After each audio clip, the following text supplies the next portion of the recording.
अस्सलाम वालेकुम नाज़रीन, प्रोग्राम एग्री बिज़नेस के साथ मैं हूं आपका मेज़बान डॉक्टर अमजद बुखारी। नाज़रीन, आज हम गंदम किस तरह ज़ख़ीरा करनी है इस पर बात करेंगे। अमूमी तौर पर देखा गया है कि लोग घरों में भी गंदम ज़ख़ीरा करते हैं जो पूरा साल चलाते हैं। इसी तरह काश्तकार गंदम को बीज के मकसद के लिए ज़ख़ीरा करते हैं। इसी तरह मिल्स मालकान पूरा साल गंदम पिसाई के लिए अपने पास रखते हैं। उनके पास कितनी गुंजाइश है, वो रख सकते हैं, नहीं रख सकते। महकमा खुराक से वो लेते हैं, उस गंदम को किस तरह ज़ख़ीरा करना है, थोड़े अरसे के लिए कैसे ज़ख़ीरा करना है, ज़्यादा अरसे के लिए कैसे ज़ख़ीरा करना है। और भूसा भी जो है वो काश्तकार अपने पास ज़ख़ीरा करते हैं जो जानवरों के चारे के लिए इस्तेमाल होता है। इन सारी चीज़ों पर बात करेंगे। मैं सबसे पहले आपको अपने मेहमानों का तारुफ़ करवा दूँ। मेरे साथ मेरे पहले मेहमान मौजूद हैं अहमद जावेद साहब। आप डिस्ट्रिक्ट फूड कंट्रोलर हैं। आजकल इनका रोल बड़ा मौसर है और ये किसी के पास गंदम नहीं छोड़ रहे, सारा कुछ उठा के अपने गोदामों में ला रहे हैं और हुकूमत के पास ज़ख़ीरा कर रहे हैं। उनके साथ दूसरे मेहमान मौजूद हैं ज़फ़र अब्बास साहब। आप डिप्टी डायरेक्टर हैं महकमा ज़राअत तोसी में। और उनके साथ तीसरे मेहमान हैं मोहम्मद खालिद अराई साहब जो प्रोग्रेसिव काश्तकार हैं और ख़ुद उनसे पूछेंगे कि वो मुतासरीन में से हैं या ज़ख़ीरा करते हुए जो है उनको कोई मुश्किलात का सामना नहीं है। बहुत शुक्रिया जी आप मेहमानों का। अहमद जावेद साहब, पहले तो मैं आपसे ये जानना चाहूँगा क्योंकि आप प्रोक्योरमेंट के मराहिल में हैं, गंदम इस दफ़ा पैदावार लग कैसी रही है? अच्छी है क्वालिटी के हिसाब से भी और क्वांटिटी के हिसाब से भी? बिस्मिल्लाहिर्रहमानिर्रहीम। फर्स्टली तो आप लोगों का शुक्रिया, आप लोगों ने हमें सारों को मौका दिया है कि हम अपने ख़यालात का इज़हार कर सकें। अमूमी तौर पे तो बातें चल रही होती हैं, ठीक है, सवालात चल रहे होते हैं अवाम की तरफ से, तो हमारा मौक़िफ़ जो है वो बीच में रह जाता है। रह जाता है, वो सारा मलबा इल्ज़ामात जो है वो आप पर आ जाते हैं। तो आज आपने हमें मौका दिया है कि हम अपना भी कुछ बयान कर सकें और अपने भी कुछ आपको फीडबैक दे सकें। ठीक है, फील्ड का। ठीक है। तो गंदम इस दफ़ा माशाल्लाह बहुत अच्छी आई है। ठीक है। और क्वालिटी भी बहुत अच्छी है। अच्छा। और इसकी सबसे बड़ी वजह ये है कि जो जब गंदम मिच्योर हो गई है तो उस वक्त वो कोई बारिशें नहीं हुई ना, इस वजह से क्वालिटी बहुत अच्छी आ रही है हमारे पास। अच्छा। तो अल्हम्दुलिल्लाह इस दफ़ा का जो अगला हमारा टेन्योर है, साल है, वो बहुत अच्छा गुजरने वाला है। अच्छा, तवक्को यही की जा सकती है? जी, तवक्को की जा रही है। अच्छा, हमें तो बड़ा खदशा है कि इस वक्त जो है ना जो मुल्क की मजबूरी पैदावार है उसमें कोई तकरीबन 3 मिलियन टन का गैप है जो हमारी ज़रूरत है और जो हमारे पास गंदम है शायद उसके लिए हमें इम्पोर्ट करनी पड़े। लेकिन आपकी बातें तो काफ़ी हौसला अफजा है। उसकी वजह यह है कि हमने इन टाइम इस दफ़ा, क्योंकि ये सारी calculations national food security already करके रखती है अपने पास।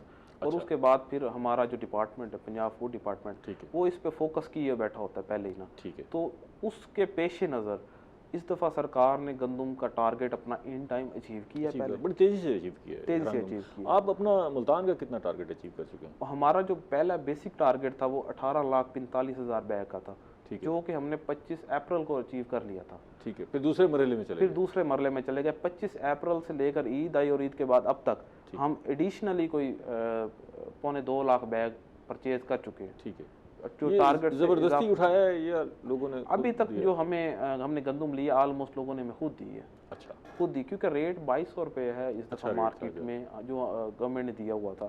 और 60 रुपये कल के डिलीवरी चार्जेस के नाम पे जो पहले के 9 रुपये होते थे सरकार ने इंक्रीज़ कर दिए हैं महकमा खुराक के। अच्छा। तो ये तकरीबन 100 किलो पे 60 रुपये और इजाफी भी हम देने लगे हैं, आज से हम दे रहे हैं वो पैसे भी। अच्छा, फिर तो अच्छा मतलब इम्पैक्ट बहुत अच्छा है उसका। ज़फ़र साहब को भी शामिल करते हैं। ज़फ़र साहब, काश्तकार कैसा नज़र आ रहा है? खुश है गंदम की पैदावार उठा के आपका, क्योंकि बराह रास्त उससे वास्ता है, या परेशान फिर रहे हैं? क्या नहीं, माशाल्लाह बहुत अच्छी पैदावार है। जैसे आपके साथ एक प्रोग्राम पहले भी किया था, वो राना ज़िया साहब साथ थे जो अपने यानी खदशात का इज़हार कर रहे थे। उस वक्त बड़ा खदशा था, आप कह रहे थे कि नहीं। मैंने उसी वक्त कह दिया था कि इंशाल्लाह जाना इस दफ़ा जाना। और ये सुनने में आया कि कहीं कहीं जो है वो दाना छोटा रह गया है गंदम का। मैं वही कहता हूँ इस दफ़ा वैसे यानी अल्लाह ताला का फजल करम रहा है और होना चाहिए। अल्लाह ताला जब तक उसका फजल करम नहीं रहेगा तो हमारे जाना कुछ भी हम नहीं है। ठीक है, उसके बगैर कुछ भी नहीं है। ठीक है, ये आप सही कह रहे हैं। और वो उसमें शुरू में खादों का, जैसे आपने देखा, खादों का रेट ज़्यादा था जिस वक्त मैंने उस पर जिक्र किया था। रेट बहुत ज़्यादा था, अवेलेबिलिटी रेट बहुत ज़्यादा था। DAP अवेलेबल थी लेकिन उसका यानी रेट ज़्यादा होने की वजह से लोगों ने वो कम डाली। फिर जो है ना यूरिया का थोड़ा बहुत इशू बना, लेकिन फिर भी उस के बावजूद गंदम की पैदावार इससे भी ज़्यादा आनी थी। अच्छा। और ये दाने का साइज़ जो आप जिक्र कर रहे हैं ये भी इससे मज़ीद बेहतर होना था जो अब आया है।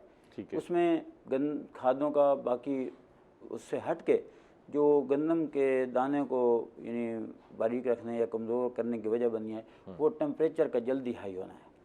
इस दफ़ा टेम्परेचर जो है ना वो जल्दी हाई हुआ है, जिसकी वजह से गंदम को पकने का पूरा टाइम नहीं मिल सका। गंदम यानी तकरीबन टेम्परेचर में तो बहुत सारी फसलों को नुकसान पहुंचा हाँ है, जी, बगात वक्त से पहले पकी है, जिसकी वजह से दाना गंदम जो है वो जो दाना मजबूत होना था, पक्का बड़ा होना था, साइज वो छोटा रह गया। वो टाइम नहीं मिल सका। अच्छा, ये तो फिर अल्लाह की तरफ से हुआ ना। हाँ, अल्लाह ताला की तरफ से, लेकिन उसके डीएपी और यूरिया का कोई इशू नहीं उसके बावजूद सर जना उसके बावजूद पिछले साल से तकरीबन फी एकड़ 2 मन गंदम इजाफी आ रही है, पैदावार इजाफी आई। अच्छा, हमें तो ये काश्तकार बता रहे हैं कि जी नहीं, कोई तकरीबन 3 मन जो है वो पैदावार कम रही है। काश्तकार हमारे साथ मौजूद हैं, इनसे हमारे साथ खालिद साहब, आप पहले तो ये जो सवाल मैंने इनसे किया था, आप खुद बताएं कि मुतमईन है गंदम की फसल उठा के या वो टारगेट अचीव नहीं हुआ जो? बिस्मिल्लाहिर्रहमानिर्रहीम। इस दफ़ा गंदम बहुत अच्छी है। अच्छा। क्योंकि पिछले साल जो गंदम थी तो वो तकरीबन कोई 38 मन आई थी हमारे अपनी जो थी।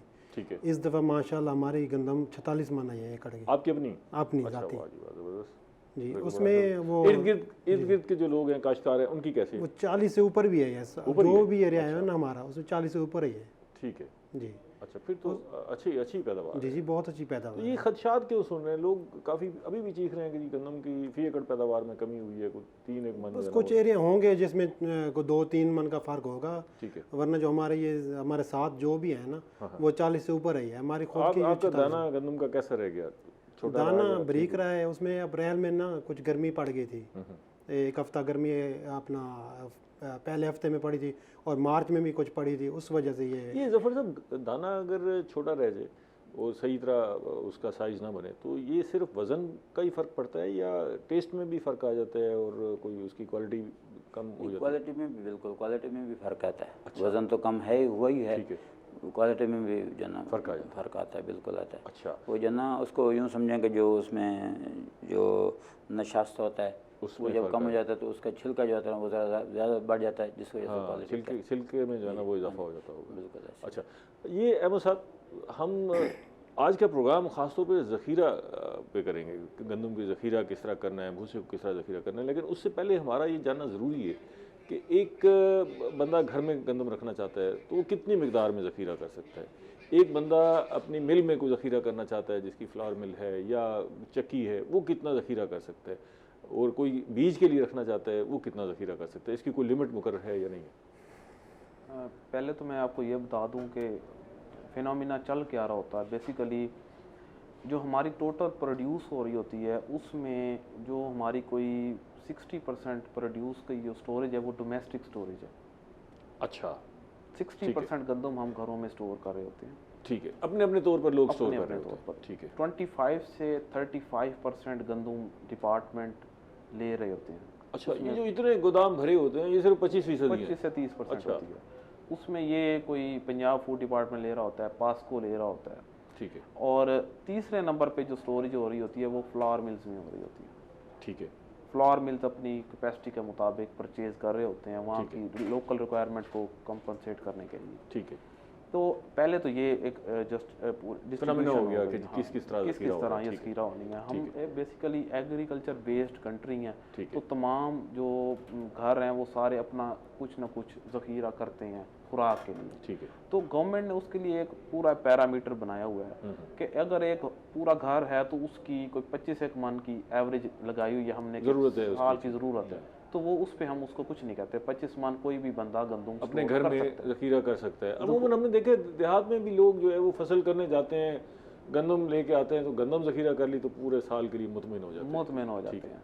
25 मन वो रख ली उन्होंने। अब दूसरी बात आ जाती है फ्लावर मिल्स की। ठीक है। फ्लावर मिल्स को अलाउ होता है कि वो अपनी गंदम जो अपनी उसकी ज़रूरत है ग्राइंडिंग है वो हमसे परमिशन डिपार्टमेंट से ले लें और डिपार्टमेंट को डेली बताते जाएं कि हमने इतनी गंदम ले ली। अच्छा। ले लिया। वो डिक्लेयर्ड स्टॉक्स होते हैं। वो अच्छा, उस पर पाबंदी नहीं है? डिक्लेयर्ड स्टॉक आप जितना भी रखना चाहें रख सकते हैं। वो उनकी वो परमिशन लेते हैं कि हमारी वो कैपेसिटी होती है उनकी अपनी। अच्छा, ठीक है। तो कि ये डिफरेंट आपके रिकॉर्ड में आ जाता है कि फ्लावर में इसके पास इतना स्टॉक मौजूद है। हमारे पास रिकॉर्ड होता है कि हमारे पास इतनी गंदम है। ठीक है। फ्लावर मिल्स के पास इतना स्टॉक पड़ा हुआ है। तो लमसम हमारे मुल्क में जो ज़रूरत इतनी है तो इतना स्टॉक हमारे पास है और इतना हमें और ज़रूरत होगा। ठीक हो गया। अब जो बात आ जाती है ज़ख़ीरा अंदोज़ी की, यहाँ पे इम्पोर्टेंट है। अब एक बंदे ने सीड रखना है, आपके पास है 1 मरबा 25 एकड़ लैंड है, उसमें सीड ज़रूरत होगा 40 केजी पर एकड़ के हिसाब से। तो उस हिसाब से अगर किसी का सीड पड़ा हो तो कोई फूड वाला या कोई भी एडमिनिस्ट्रेशन का अफसर या कोई और एग्रीकल्चर वाला कोई भी बंदा जाके उसको तंग नहीं करता। बेसिकली होता ऐसे है कि कुछ हमारे एक दरमियान में एक नाम आता है मिडल मैन का, मिडल मैन, और फिर एक नाम आता है स्टॉकिया। बेसिकली हमारी जितनी आजकल तो बड़े मशहूर हैं, दोनों बड़े मशहूर हैं। हमारी इसमें ना फार्मर का इशू है, ठीक है, ना किसी और मतलब घर में स्टोर करने वाले बंदे का इशू है, ना सीड का इशू है। इशू क्या होता है, इशू यही आता है कि स्टॉकिया डिफरेंट फॉर्म में अपना रोल अदा करता है। कभी वो कहता है मैं फार्मर, अच्छा, कभी वो कहता है मैं सीड कंपनी वाला हूँ, अच्छा, क्योंकि सीड कंपनी को भी इजाजत होती है सीड रखने की। अच्छा, वो भी डिक्लेयर करेंगे, वो भी डिक्लेयर करेंगे कि हमारे पास वो इतना स्टॉक मौजूद। हाँ जी, उसमें एक इदारा हमारा है, काम कर रहा है फेडरल सीड सर्टिफिकेशन के नाम से। वो पहले ही फील्ड इंस्पेक्शंस करता है, रिपोर्ट लिखता है कि ये फार्मर था, ये वैरायटी थी, इतने एकड़ पे लगी, इतनी उसकी प्रोड्यूस आ गई, वो अपने पास रख लेता है। अब कुछ उसमें ये होता है कि कुछ स्टॉकिस्ट सीड कंपनी के नाम पे गंदम स्टोर कर रहे होते हैं, कुछ स्टॉकिस्ट वैसे 3-4 फार्मर्स के पास रखा छोड़ते हैं, जी ये आप अपनी रख लें, हम बाद में ले लेंगे, जब महकमा चला जाएगा प्रोक्योरमेंट करके फिर ले लेंगे। तो ये डिफरेंट वेज अच्छा, ये अमूमन जो आप छापे मारते हैं उसमें ज़्यादा जो गंदम है वो फैक्ट्रियों से बरामद होती है, जैसे कॉटन फैक्ट्री से बरामद हो रही है, किसी फ्लोर मिल से। तो ये जो बरामद होती है अमूमी तौर पर ज़्यादा किस नाम से रखी होती है कि ये फ्लावर मिल के लिए पड़ी हुई थी या बीज के लिए? ज़ाहिर है अगर वो बहुत ज़्यादा है तो बीज के लिए तो नहीं हो सकती। वो कह रहे होते हैं जी हमने ये 5 फार्मर हैं हमारे, उनकी गंदम पड़ी हुई है। अच्छा, इस तरह की स्टेटमेंट्स देते हैं वो। ठीक है। हालांकि फार्मर का पीछे अगर हम पूछें तो उनको वो कहते हैं हमारा तो इनसे तल्लक ही नहीं है कोई। ठीक है। तो वो कह रहे थे जी हमारी अपनी प्रोड्यूस थी, वहाँ पे गंदम पड़ी होती है 40,000 मन, 20,000 मन, और उसकी प्रोड्यूस आ रही होती है सारी 5,000 मन। तो इस तरह के इश्यूज होते हैं, मिसमैच हो रही होती है। मिसमैच। मैं आगे चलता हूँ, अगर एक छोटा सा सवाल आपसे पूछता जाऊँ कि जो गंदम आप कब्जे में ले लेते हैं इस तरह की गंदम, जी जी, उसकी फिर कीमत अदा करते हैं या वो भाग सरकार जब्त हो जाती है? उसमें 2-3 चीज़ें होती हैं। कुछ लोग होते हैं फार्मर, वो खुद कहते हैं जी हम अपनी गंदम डाल देते हैं, आप हमें माजरत कर लेते हैं या इस तरह का। अच्छा, वो फिर कीमत मिल जाती है। तो हम कोशिश करते हैं कि मैक्सिमम लोगों को कंपनसेट करें, लिटिगेशन में ना डालें। और कुछ ऐसे लोग होते हैं जो कहते हैं नहीं जी हम लिटिगेशन में हमें प्रॉपर चैनल से, तो उस पर फिर हम गंदम उसकी कन्फिस्केट करके, तो जो हमारे पास होर्डिंग एक्ट है उसके तहत हम उसको खजाने सरकार में पैसे जमा करा देते हैं, और वो मैटर अदालत में चला जाता है। अदालत फर्दर डिसाइड करती है कि उसको पैसे देने चाहिए या नहीं देने चाहिए। अच्छा, इस पर मजीद बात करेंगे, बड़ा इंटरेस्टिंग मामला है जी, लोगों को समझ नहीं है, लेकिन एक ब्रेक ले रहे हैं। नाज़रीन, मिलते हैं एक ब्रेक के बाद।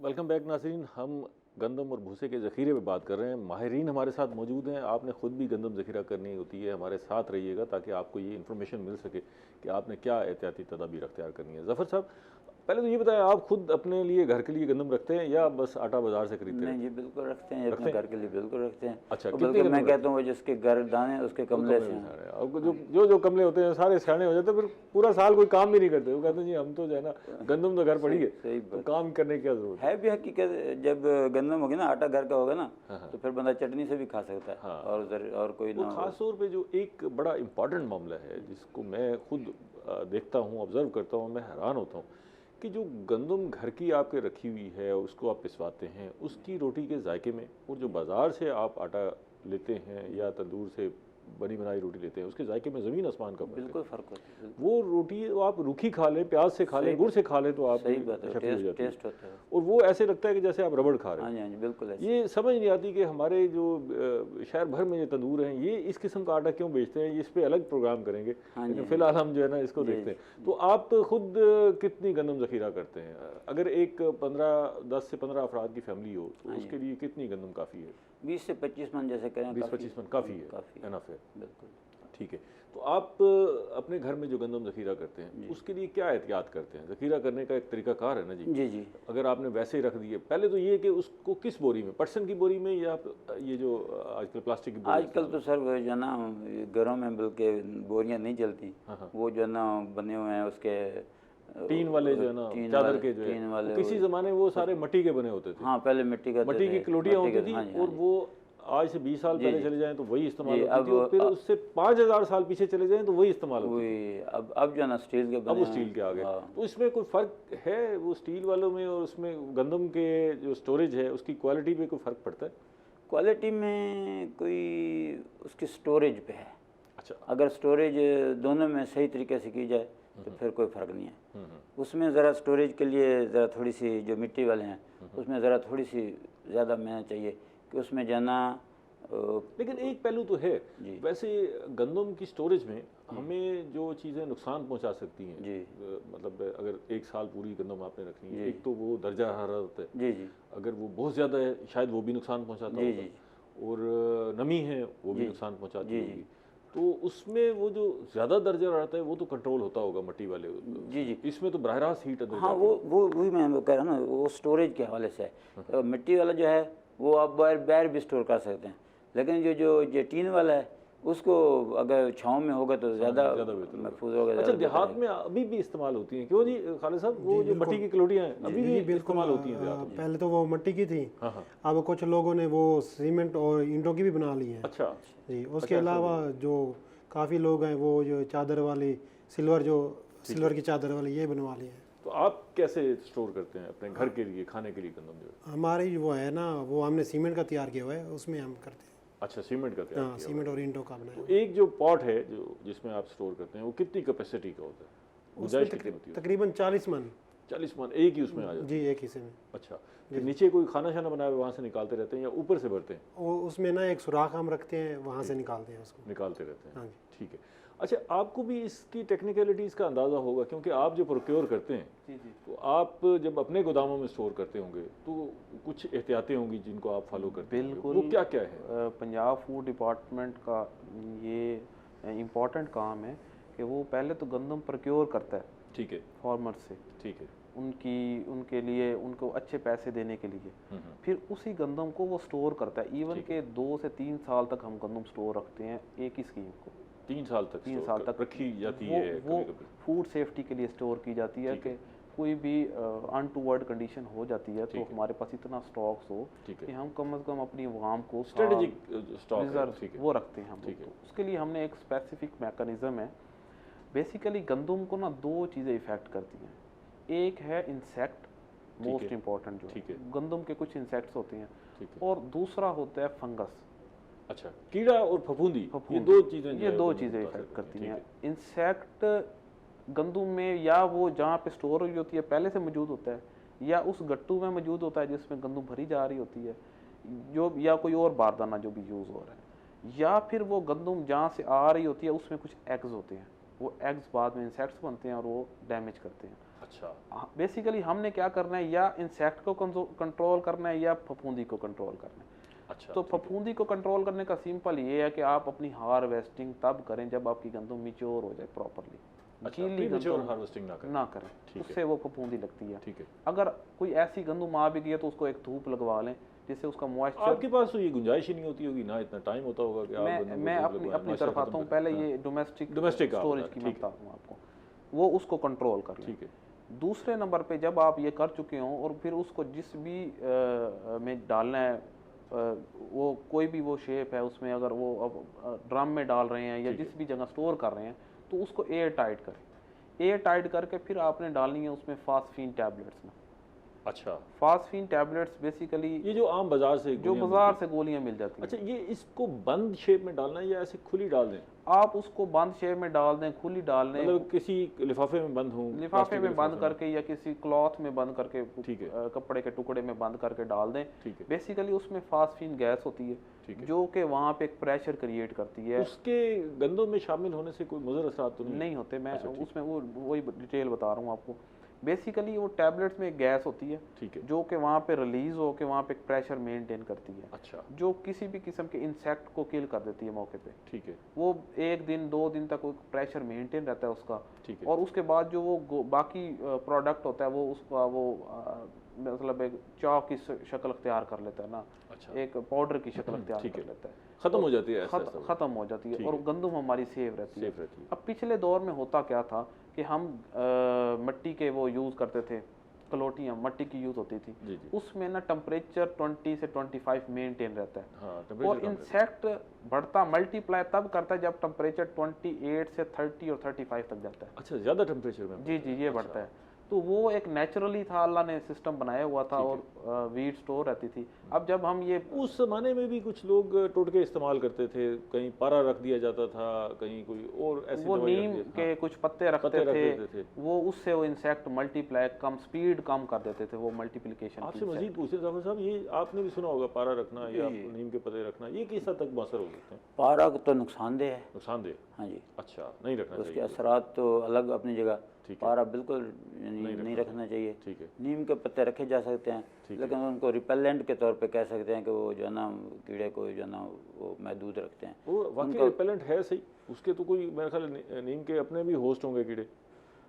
लेकिन उनके होस्ट उसके अलग हैं। अच्छा, गंदम के जो है ना अलग है, ठीक ये है। स्टोर के मतलब वो कीड़े किसी अलग हद तक मौसर हो किसी सकता हद है। तक ये नहीं ठीक है, वो होता है। ठीक है। और अब तो जैसे टेक्नोलॉजी जो आई है उससे पहले तो स्टोर के लिए सबसे पहले जो ना ये अभी जिक्र हो रहा था, उसके लिए सबसे पहले तो स्टोर को साफ़ करना है। जैसे अभी जिक्र का उसमें वो उसके अगर अंडे हैं या कोई चीज़ है तो वो जो ना अगर आपने पिछले साल गंदम ज़ख़ीरा की है उसी जगह पर, हाँ जी, तो उसको फिर धूप लगवाएं, साफ़ करें, धूप लगवाएं, मतलब ये तो ज़रूरी है ना कि अगर वहाँ पर कोई अंडे वंडे हैं, कोई कहीं हाँ, अगर कोई स्टोर insect को है- स्टोर को जो है ना स्टोर को पहले साफ़ करना है ना, ठीक है। फिर उसमें जो है ना उसको यानी स्प्रे के ज़रिए जहर पाशी भी कर लें।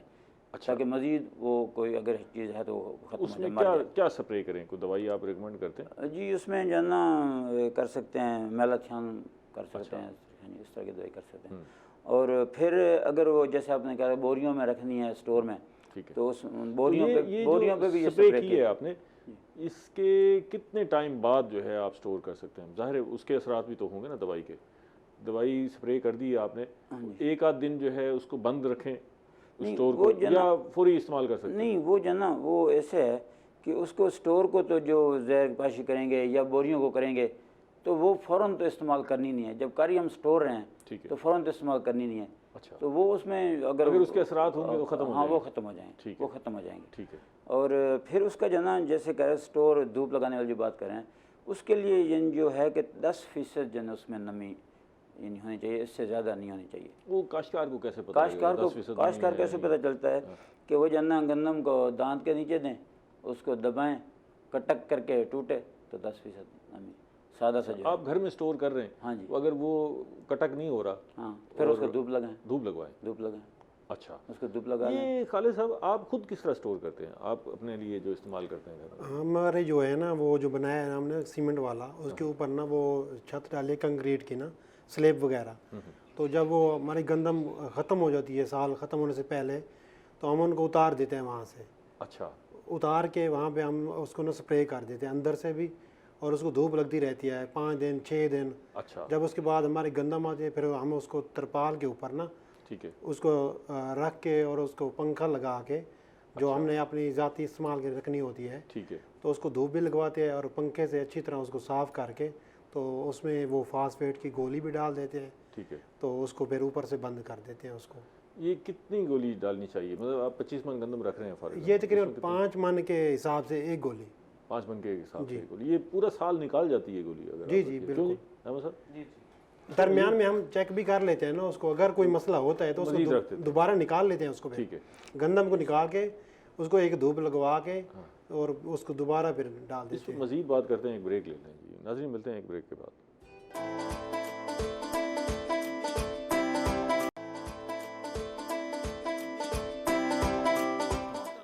वेलकम बैक नाज़रीन, हम गंदम और भूसे के ज़ख़ीरे पे बात कर रहे हैं और हमारे साथ माहिरीन मौजूद हैं जो आपको मुफीद मशवरे दे रहे हैं।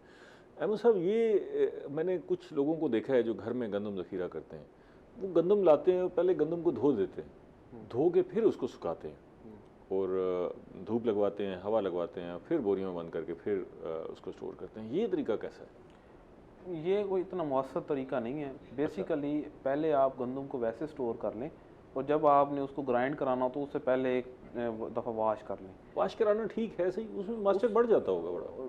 उससे अगर पहले आप वॉशिंग की तरफ चले जाएंगे तो उसका जो ऊपर वाला जो कवर है वो वीक हो जाता है। अच्छा, और उससे वो गंदम का जल्दी डैमेज होने का खतरा होता है। इंसेक्ट उसमें जायके में भी फर्क आ जाता होगा। जी, इंसेक्ट उसको जल्दी वो करता है, अच्छा, अट्रैक्ट करेगा। अटैक करता है। क्यों जफर साहब, ये ये अहम जो मामला है, क्योंकि ये लोग अमूमन मैंने देखा है धोते हैं, धो हाँ। के फिर उसको धूप लगवाते हैं, फिर इकट्ठी करते हैं, फिर स्टोर करते ये हैं। सही है कि पहले धोने के बजाय जब आप पिसाई के लिए ले जा रहे हैं तो उस वक्त धो के, उस वक्त वैसे भी ले जाएंगे तो कोई मसला नहीं है, और थोड़ी धूप लगा के ले जाएंगे तभी, क्योंकि उस वक्त पिसाई हो जानी है। और ये सिर्फ मिट्टी धोने के लिए वो तो मेरे ख्याल है आजकल अच्छे छाने हैं, और उसमें मिट्टी का साफ हो जाती फंक्शन है, और इसमें कोई जो ना और कोई ऐसा पहलू है नहीं हाँ धोने जी, और वाला। कोई इसमें नहीं। आप धोते हैं जी खालिद साहब? नहीं, हम नहीं धोते। ऐसे स्टोर करते हैं और ऐसे पिसाई अगर करवाते कोई ऐसा मसला होता भी है तो हम वो ले जाते हैं वहाँ पे ना चक्की के ऊपर, वहाँ पे मशीन लगी है, वहाँ पे वो डाल देते हैं, मिट्टी जो भी चीज़ होती है वो वहाँ से निकल जाती है, और उसके बाद वो पिसाई कर देते हैं। अच्छा, ये तो हमने बात की उस ज़ख़ीरे की जो हम घरों में कर रहे हैं। एक ज़ख़ीरा है जो बड़े पैमाने पर हो रहा है, उसके लिए क्या एहतियातें हैं जो आप अडॉप्ट करते हैं? जो हम लोग अडॉप्ट करते हैं, पर्टिकुलरली हम यही कर रहे होते हैं कि हमारे कुछ गोदामों में हम स्टोरेज कर रहे होते हैं और कुछ ओपन स्टोरेज कर रहे होते हैं। ठीक है। गोडाउंस को हम प्रॉपरली स्प्रे करते हैं तकरीबन 1 हफ़्ता पहले स्टोर करने से। ठीक है। और 1 हफ़्ता तक हम गोदाम की अच्छी तरह सफाई करवा के, उसकी वाइट वॉश करवा के और उसको स्प्रे कर देते हैं। ठीक है। हफ्ते बाद वहाँ पे हम स्टोरेज शुरू कर देते हैं। जब एक गोदाम फिल हो जाता है पूरा, तो फिर उसको हमने, जब हमारे सारी स्टोरेज कंप्लीट हो जाती है तो उसको हम एयर टाइट कर देते हैं सारे गोडाउंस को। अच्छा। एयर टाइट करके फिर हम उसमें ये फास्फीन टैबलेट्स डालते हैं। उसमें कोई टन के हिसाब से 3 से 4 टैबलेट्स डाल रहे होते हैं हम लोग। ठीक है। तो उसमें जितना ही अपना वहाँ पे एक प्रॉपर गैस मेंटेन करते हैं हम ना, उसमें जितनी टैबलेट्स डालते जा रहे होते हैं उसमें गैस उतनी बढ़ती जा रही होती है। 200 ppm गैस होती है, फास्फीन गैस। अच्छा, वो उसका मेंटेन maintain करते हैं अगले 48 घंटों तक। अच्छा। 48 घंटों के बाद जब गैस इतना टाइम मेंटेन रहती है तो वहाँ पे कोई इंसेक्ट या कोई भी एनिमल वगैरह या कोई भी वो जिंदा नहीं रहता उसमें ना, और वो बिल्कुल ख़त्म हो जाता है। फिर वो वाली सीलिंग हमारी चलती रहती है जब तक टेम्परेचर डाउन नहीं होता। अच्छा। जब टेम्परेचर अक्टूबर में डाउन होना शुरू हो जाता है तब हम उसको खोल देते हैं। उसके बाद जब तक हम नेक्स्ट फ्यूमिगेशन नहीं करेंगे, इसको बेसिकली हम फ्यूमिगेशन कहते हैं टेक्निकल टर्म में ना, जब तक नेक्स्ट फ्यूमिगेशन ना करें उसको हम हवा लगवाते रहते हैं अपने स्टॉक्स को। ठीक है। हवा लगवाने का मकसद यही होता है कि उसका टेम्परेचर 25 रहे। अच्छा, ठीक। ये भी एक काज है क्योंकि हमारे पास स्टॉक्स होता है बहुत बड़ा, बहुत ज़्यादा। जब किसी जगह पे आप गुजरें और आपको महसूस हो कि यहाँ पे टेम्परेचर राइज नज़र आ रहा है, इसका मतलब है इतने बड़े स्टॉक्स में कहीं ना कहीं इंसेक्ट का अटैक ज़रूर है। अच्छा। बेसिकली इंसेक्ट टेम्परेचर राइज होने की वजह से आता है और आके उसको और राइज कर देता है। अच्छा, तो आप किस तरह मॉनिटर करते हैं? कोई आपने थर्मामीटर लगाए हुए हैं या ऑब्जर्व करते रहते हैं अपने स्टॉक को, कैसे पता? देखिए, हम लोग, हमारे जो इंस्पेक्टर्स होते हैं, फूड ग्रेन इंस्पेक्टर्स, वो 20-20 साल से स्टोरेज कर रहे हैं। तो हम लोग तो जहाँ से गुजरते हैं हमें पता चल जाता है कि ये स्टॉक डैमेज हुआ है या इसमें कोई इंसेक्ट का अटैक हुआ है या कोई प्रॉब्लम हुआ है। हमारे लिए तो ये बड़ा आसान है इसको चेक करना ना। और जो आम लोग होते हैं वो, क्योंकि वो इतनी बड़ी स्टोरेज करते नहीं हैं, लिहाजा उनको इतना जल्दी फील नहीं आता उनको। लेकिन जफर साहब, ये भी देखा है कि हम जो स्टॉक कर रहे होते हैं, कई लोगों की देखा है गंदम ख़राब हो गई है। सिंध में तो बहुत ज़्यादा ख़राब होती है, तो ये अमूमन देखा है कि जी गंदम ख़राब हो गई है। तो ख़राब होने में एक पहलू तो ये है ना कि जी कीड़ा लग गया है, तो कीड़े की एहतियात भी करते रहे, उसके बावजूद पता लगा ख़राब हो गई है। तो अगर गंदम ख़राब हो गई है, कोई पार्ट ख़राब हो गया है, तो फिर उसके बाद क्या करना है? मतलब एक पूरी बोरी है या एक जगह है, उसमें एक हिस्सा ख़राब हो गया, तो फिर बाकी गंदों के साथ क्या सलूक किया जाए, या फौरी तौर पर वो क्या एहतियातें हैं, क्या तरीक़ाकार है जिसको हम अडॉप्ट करें कि बाकी गंदों में चालें? ये जो भी जिक्र हो रहा था कि ये फ्यूमिगेशन, जिसको ये यानी जो बोली जाती है टर्म, ये जो है ना, ये नहीं है कि आपने एक दफ़ा करे तो ये साल के लिए आपकी गारंटी होगी है। इसके जो से जैसे अभी अमन नवीद साहब ने कहा है कि जो ना इसका स्टोर बड़ा है ना, तो उसको पहले, उसको स्टोर करने से पहले फ्यूमिगेट करें ताकि कीड़े सारे मर जाएं। ठीक है। और फिर यानी जैसे नमी का इसमें ज़्यादा रोल है, बारिशों के सीज़न में, बरसात के सीज़न में, फिर उस टाइम करनी चाहिए। इसका फ्यूमिगेशन का काम ये है कि जो मौजूद कीड़े हैं उसको इसने मारना है, जो कीड़े उसमें मौजूद हैं। ना ये एहतियाती तौर पे की जा सकती है, ना जाना। अच्छा, ये इस पे एक पहलू है कि ये जो हम अमूमन स्टॉक करते हैं उसमें बोरियां दो किस्म की इस्तेमाल होती हैं, एक पॉलीथीन है, प्लास्टिक है, पीपी बैग है, दूसरे जो है वो पर्सन वाले बैग, हाँ जूट बैग है। तो ये दोनों को इस्तेमाल करने से कोई फ़र्क पड़ता है? टेम्परेचर में भी ज़ाहिर है कुछ ना कुछ तो असरात होते होंगे, या जो है कीड़े के हवाले से रेजिस्टेंस का भी कोई फ़र्क पड़ता है या नहीं पड़ता? मैं ज़फ़र साहब से पूछ फिर आपसे जानते जी। ये जो ना उसमें ज़्यादा मेन जो ना वो ये है कि जो खाने के लिए इस्तेमाल करनी है ना, उसके लिए तो वो दोनों में यानी इस्तेमाल दोनों चल सकते हैं। ठीक है, दोनों बैग जो है इस्तेमाल हो सकते हैं। कीड़ों के कंट्रोल के लिए दोनों में वही ज़रूरत है, वही मामला है। ठीक है। बीज के लिए जना अलबत्ता वो जना जो हैं वो पर्सन वाले जूट बैग वो आप भी जूट बैग इस्तेमाल करते हैं अपनी सारी स्टोरेज के लिए? हम लोग बेसिकली मिक्स यूज़ कर रहे होते हैं। अच्छा, जो हमारी कवर्ड स्टोरेज हो रही होती है पीपी भी इस्तेमाल कर रहे हो? पीपी यूज़ करते हैं सारा। ठीक है। जो हमारी ओपन स्टोरेज है वहाँ पे हम जूट कोई 40% बाहर लगा के उसके अंदर पीपी लगा रहे होते हैं, क्योंकि पीपी जो है वो सनलाइट को बेयर नहीं करता अच्छा ज़्यादा। और जब हम उसको सर्दियों में उतारते रहते हैं कैप्स, उसके ऊपर जो हमारे स्ट्रक्चर होते हैं स्टोरेज स्ट्रक्चर, उसे कैप उतारते हैं हवा लगवाने के लिए, तो वहाँ पे ख़तरा होता है कि ये पीपी बैग फट जाएगा। अच्छा, तो इस वजह से ऊपर जूट लगाते हैं। बेसिकली हमारा क्योंकि एक डिपार्टमेंट है गवर्नमेंट सेक्टर का, और हमने पब्लिक की जो कॉस्ट है उसको सेव करना होता है। जो जूट की कॉस्ट है वो बहुत ज़्यादा होती है। इस दफ़ा भी 345 से 360 रुपये के दरमियान कॉस्ट चलती है जूट बैग की। तो पीपी और आ रहा होता है 50 रुपीज़, 52, 53 रुपीज़ का। बड़ा फ़र्क है। तो बड़ा फ़र्क है। तो सरकार इसमें क्योंकि प्रिवेंटिव मेजर्स भी देखनी है और कास्ट भी बचानी है, तो सरकार फिर उसको 40% बाहर। आप जो बारदाना देते हैं उसमें सारा जूट बैग इस्तेमाल करते हैं या उसमें भी पीपी बैग इस्तेमाल? मिक्स दे रहे होते हैं ना हम लोग। हम अंदर लगा रहे होते हैं 60% पीपी, ठीक है, उसके ऊपर 40% की लेयर लगाने के लिए आप कॉस्ट लेते हैं काश्तकार से? वो एक सिक्योरिटी चेक होता है जो कि CDR जिसको कहते हैं, मतलब उसमें शामिल कॉस्ट शामिल नहीं होती। वो आपने हमें CDR ज़र ज़मानत दे दिया, आप उतना बारदाना ले गए, वापस ले जब आप ले आए वापस वो आपका वैसे वापस हो गया। ठीक है, मतलब इस पर काश्तकार पर इफेक्ट नहीं पड़ता? नहीं, नो। अच्छा खालिद साहब, ये आप भूसा भी स्टोर करते होंगे अपने जानवरों के लिए, उसको स्टोर करने के लिए क्या करते हैं? उसको हम वहाँ पे थ्रेशर लगाते हैं, जब वो निकाल के आपने उधर ही अपना ज़मीन में भी उसको इकट्ठा करके उसके चारों तरफ हल चला के वहाँ पे उसको पानी लगाते हैं, पानी लगा के और उसको वो मट्टी वगैरह लिपाई कर देते हैं। हाँ, मट्टी बना के उसके ऊपर लिपाई कर देते हैं। अच्छा, ये तो सदियों से चला आ रहा है तरीका। क्यों जी ज़फ़र साहब, इसको आज तक हमने नहीं बदला, मतलब आज भी वैसे ही भूसा स्टोर कर रहे हैं। अब तो मेरे ख्याल कुछ साइलेज का भी रिवाज आ गया, कुछ इस चीज़ें वो साइलेज तो वो उसका बनाते हैं ना, मक्की वगैरह। इसका भी सुना है कि भी कुछ ऐसा कुछ कर रहे हैं कि भी जो है ना प्रेसिंग मशीन हैं, लेकिन फार्मल लेवल पे नहीं है जो इसको यानी कमर्शियली जो करते हैं ना। अब अगर भूसा स्टोर करना हो इसी तरह ही करें? ये जो ना मुख्तलिफ हैं, मुख्तलिफ इलाकों में मुख्तलिफ हैं। ये यानी इसके ये आसान तरीका है, इसको जो ना सस्ता भी है, उठाना नहीं पड़ता। ठीक है, वहीं जहाँ पर वहीं पे उसको कर लेते हैं। कुछ लोग उन्होंने बनाए होते हैं अपने भूसा रखने के लिए, तो वो उठा के उधर डाल देते हैं, वो कुछ छत के नीचे डाल देते हैं। वो जो ना भूसे का रेट क्या है आजकल? भूसे का रेट तकरीबन 350 चल रहा है। अच्छा जी। तो इसके अलावा भी कोई इसका तरीका है स्टोर करने का? एक तो ये हो गया ना कि जहाँ पड़ा हुआ वहीं लिपाई कर दे, वो तो उसके जिसके पास वसाइल हैं वो अपने वसाइल से जो भी उसके स्टोर कर सकता है कर ले।